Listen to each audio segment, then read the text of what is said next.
Assalamualaikum and hi. My name is Nur Hidayah binti Zulkifli. My matrix number is 2022465804. My name is Nusara binti Nazri and my matrix number is 2022877192. Hi, my name is Adrana Izati binti Idil Azhar and my matric number is 2022609938.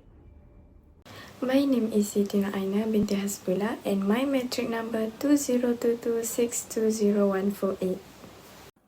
My name is Sophia binti Norisham and my matric number is 20224-88666. Sexual harassment is a type of bullying intended to hurt or intimidate someone. It can include making sexual jokes, comments, or gestures to or about someone. Also spreading sexual rumors in person by text or online. Moreover, showing someone inappropriate sexual pictures or asking you to send naked pictures of herself or himself. Sexual harassment can happen to anyone regardless the gender, while women are often the primary victims. Men and people of all gender can also experience sexual harassment. It's crucial to recognize that anyone can be perpetrator or a victim. Sexual harassment weakens an individual's sense of safety, dignity, and equality, and it is prohibited by law in many countries and organizations. Sexual harassment knows no boundaries and can occur anywhere, including public transport, crowded buses, trains, or subways, can become environments where perpetrators feel brave to do such things. Based on the data that we have been collected, these are the sexual harassment cases that happen in public transport in Malaysia. One of the major cases that we have found is an old suspect showing and rubbing his private parts in front of a young woman while on board the LRT. Sexual harassment should be taken seriously by everyone. For your information, this case does not only happen to women, even men are affected. The incident happened when a young man in a public transport was observed by an old man. The suspect showed his private part and told the victim to suck it. Does it make sense to you guys? Even men are not safe as well. Moreover, throughout 2017, there are 22 sexual harassment cases were recorded at Prasarana Malaysia Berhad's chain of public transport service. From that number, 21 men were arrested by auxiliary police. The Prasarana operations and security team members, however, were committed to assist their customer should they encounter any incident.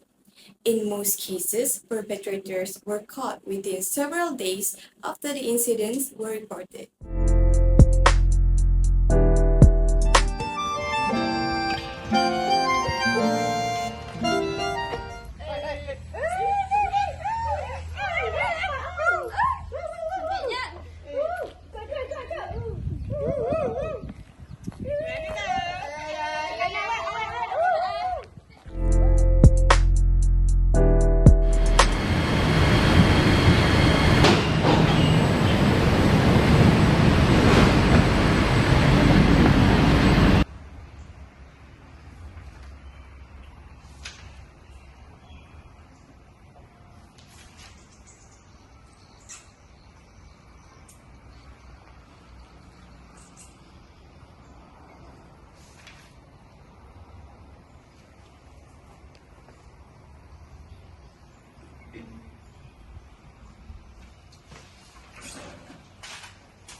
There are three consequences of sexual harassment in public transport in terms of society, individual, and economic. Let me explain the first consequences of sexual harassment in public transport in terms of society. Firstly, it can cause a normalization of violence.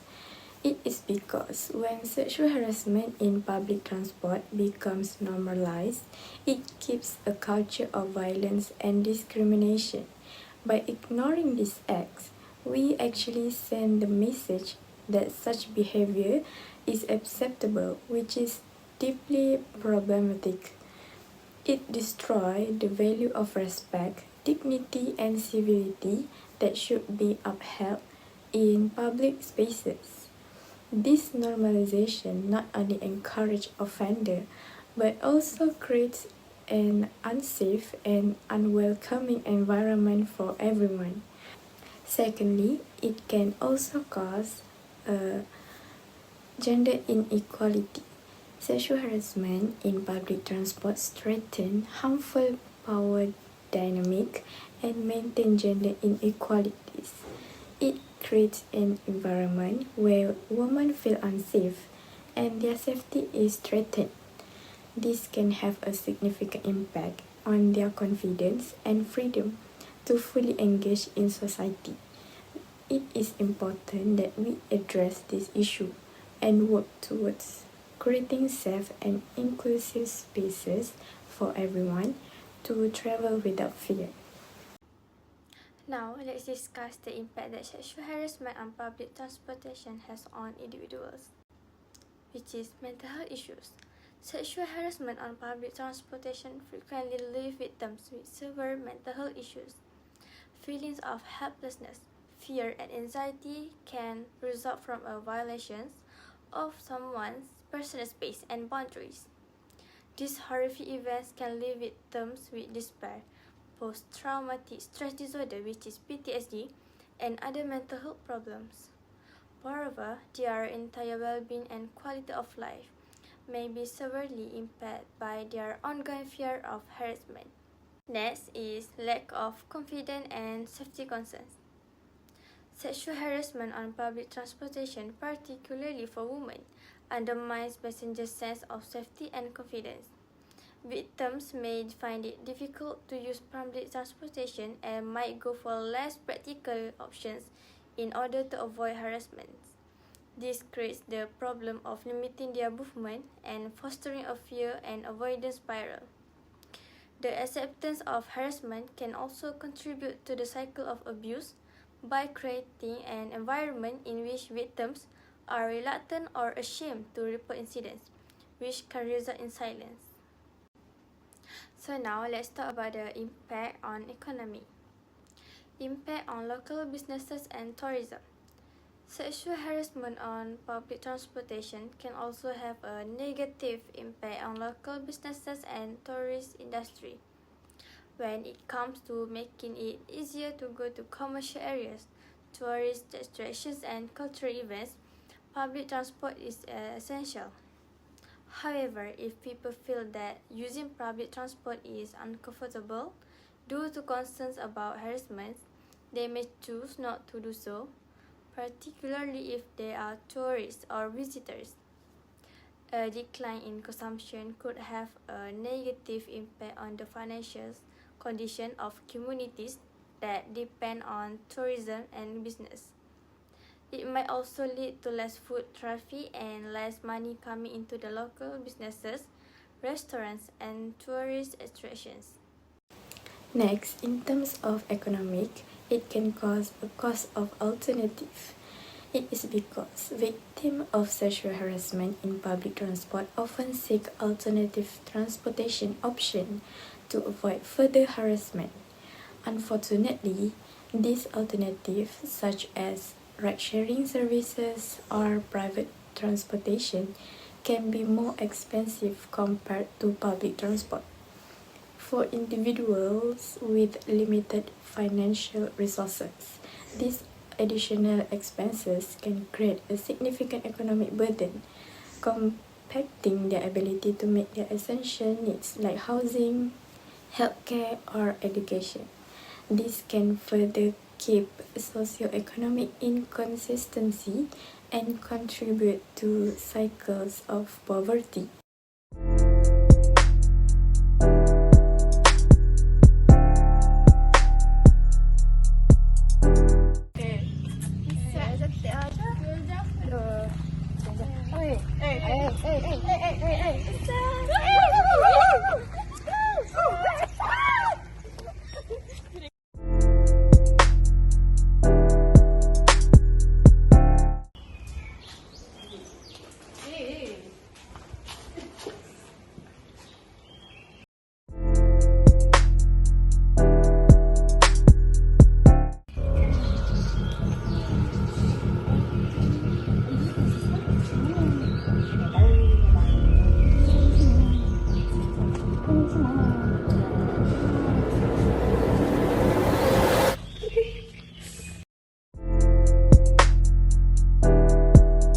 Hence, way to overcome sexual harassment that happen in public, especially in public transport, is we should bring pepper spray with us.